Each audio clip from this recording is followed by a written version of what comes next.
Hello everyone. So I've just finished photographing a wedding. I've just put in 10 hours taking photographs. My fingers hurt. I think I might have arthritis in these bloody things now from the amount of photos I've just taken. And I was just thinking about today. Oh, by the way, if you didn't know, that's what I do. I'm a photographer.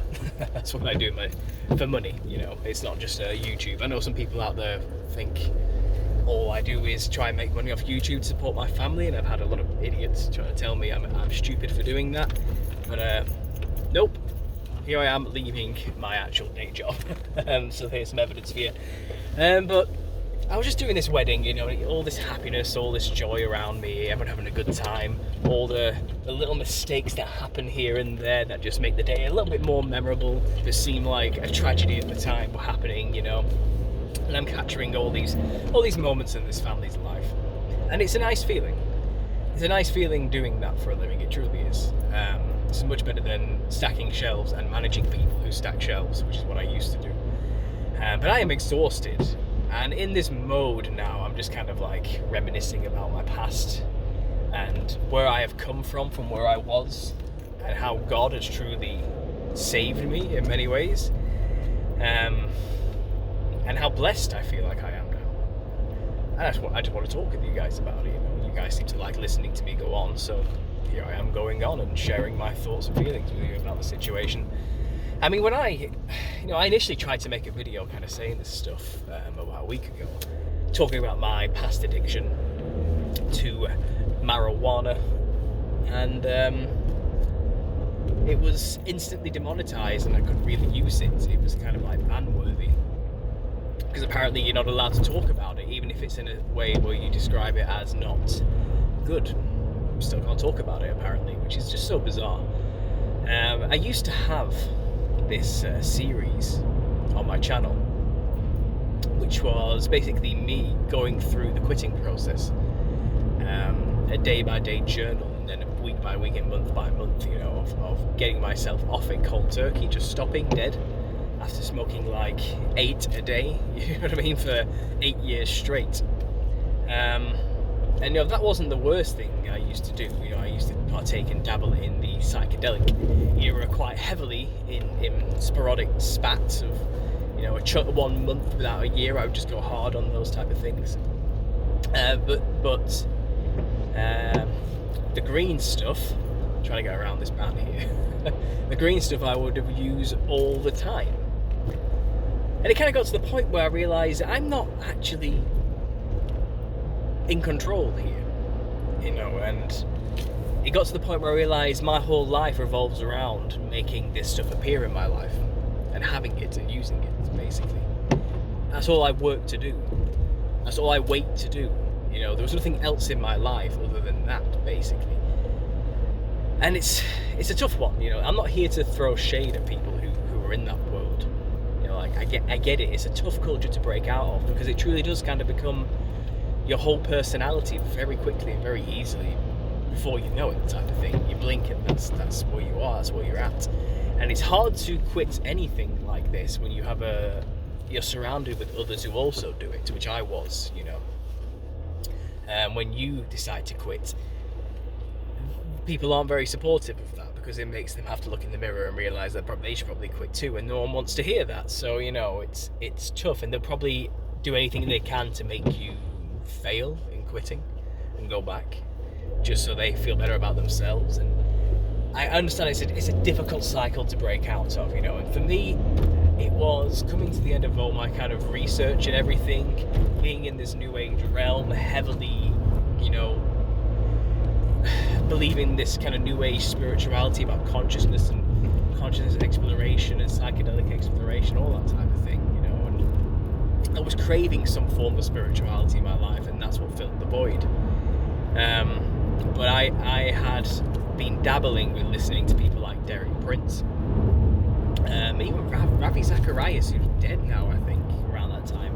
You know, but there was many Christian truthers out there I listened to regularly, because I took what they shared at value. It had value, whether I believed in their worldview at the time or not. What they were sharing still had a lot of value. And it got to the point where I realised, you know, my belief system in this new age world and my heavy drug use is not doing me any favours.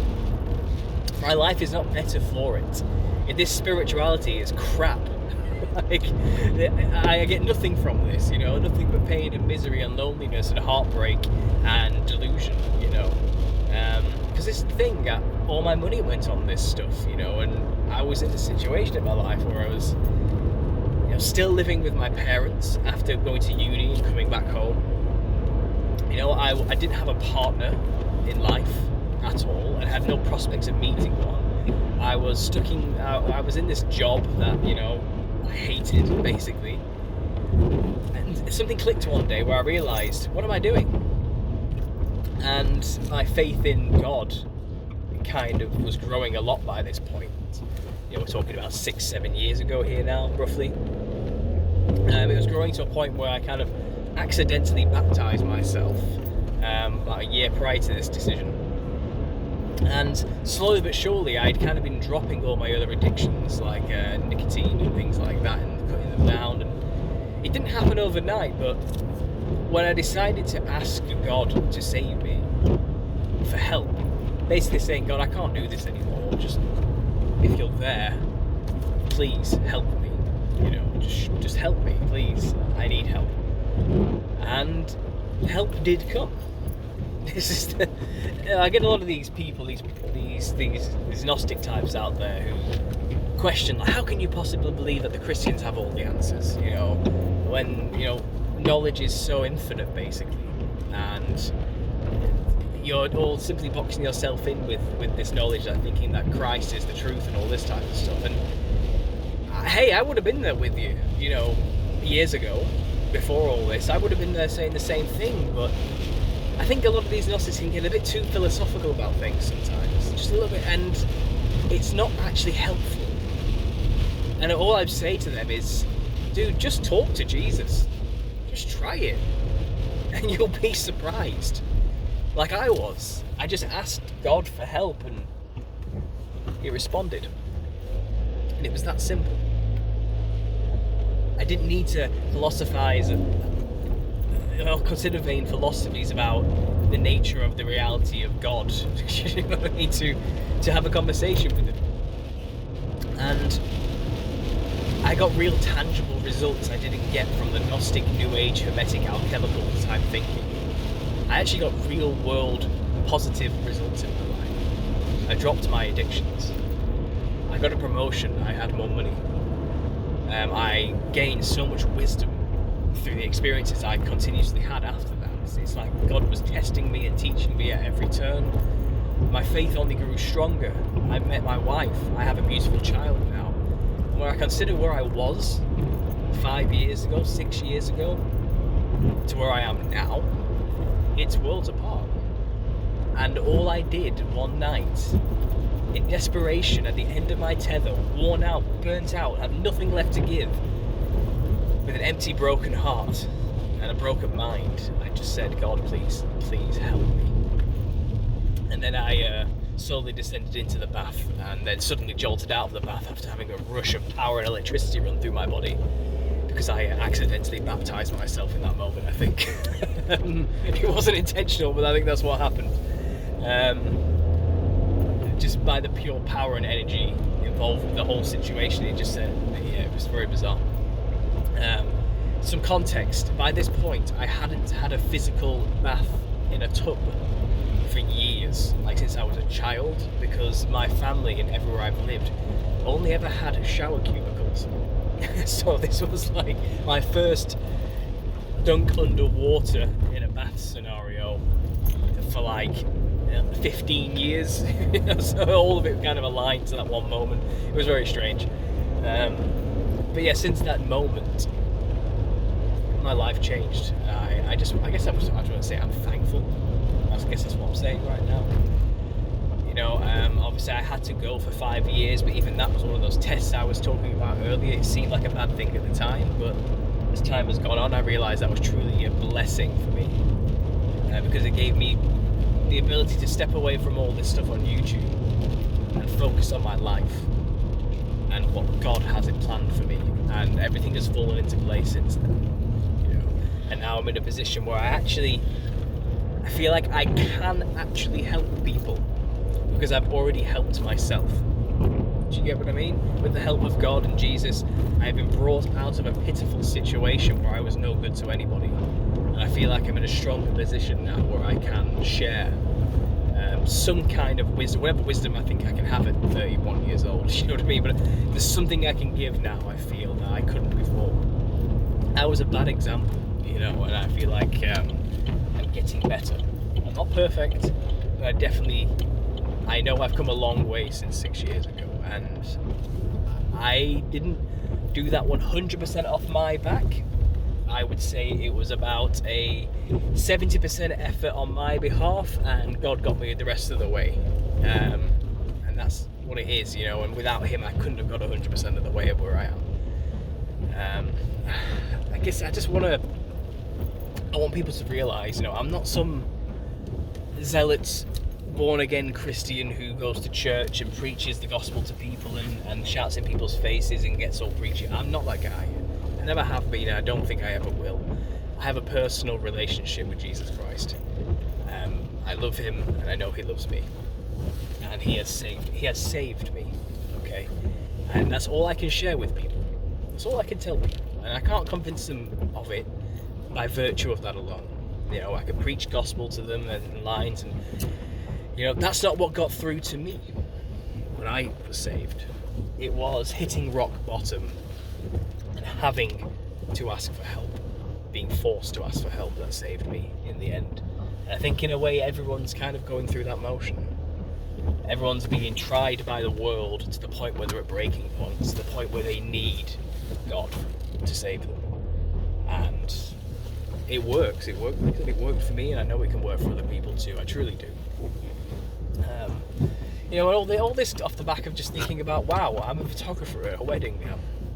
I'm actually living my dream in a sense. I have a great community online, and we share some fantastic things, and the support is so overwhelming. I'm writing a book about a theory that God gave me that I am so thankful for, you know, and I'm having so much fun writing it. I now am my own boss. I get to do something creative and actually use my art degree. I'm a photographer. Everything just worked out, and I was desperate 6 years ago before I got saved. Maybe probably longer. I think, forgetting how long time has been. How long has it been since 2014? I think it's been a long time, actually, hasn't it? Wow. Almost 10 years, I guess, I've been saved. You know, it's time is moving. You know, time is moving. Yeah. Everything's different. You know, and I hope people listen to this who are wondering about whether or not to take that leap of faith.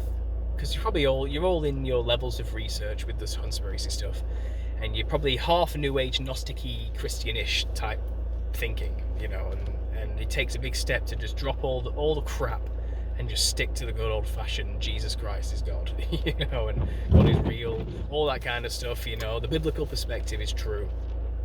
It takes a leap of faith to get there, and I'm just encouraging you to take the leap. Alright, you will get tangible, real results. It's the only true spirituality out there. It's the only thing that can save you from a life of death, from a life of everything you do just forwards yourself towards dying quicker. You know, you'll be born again. You'll be given new life through Him. You truly will. You know, and I feel like I could be an example for that. And I'm just telling you from my own experience, it worked for me. But you have to drop this, what's the word? It's not pride. It kind of is pride. It's not hubris. So it kind of is hubris.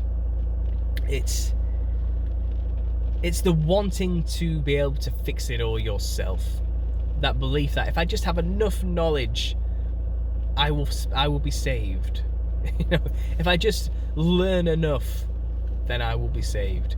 If I can just theorize and philosophize about more of these incredibly in-depth concepts and ideologies, then I will finally get to the end. You know, it's vain philosophy.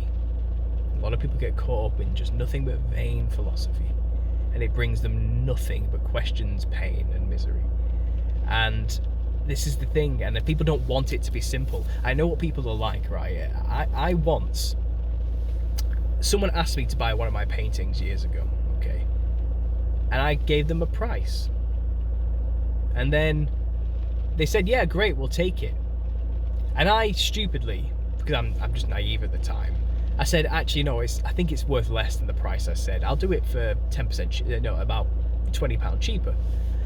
I went down in price for them, even though they'd already said yes. And I don't know what I was thinking, but maybe God was trying to teach me something in this moment, because what I learned was, they said, no, I don't want it anymore. And I realised they didn't care about my hard work. They just wanted to be able to tell their friends that they paid a lot of money for a piece of artwork. And when I put the price down, it put them off, because they wanted to buy an expensive piece of artwork, and they wanted to be able to tell their friends, look how expensive my piece of artwork is on this wall. I paid this much for it. You know, that's how great I am. It was that vain attitude behind things. And in a way, I feel like a lot of these Gnostic truthers who don't want to take that final step are in that way. It's like, look how much work I've done to get to my belief system. You know, look how smart I am. Look how much philosophy I've thought about. You know, look how many rabbit holes and conclusions and potential ways of being I've pontificated about. You know, look how deep I am, type of thing. You want to be able to say you did it and you found the truth through your own work, and you've created your own God and your own world and your own perception of reality, and you've convinced yourself from your own work that you now know everything. But really, you don't know anything until you ask God to show you. That's the truth. You know, you really don't know shit until you actually say, please show me. And you'll be humbled. You'll be humbled very quickly. Anyway, there's a random rant for you guys. Thanks for listening, and as always, God bless.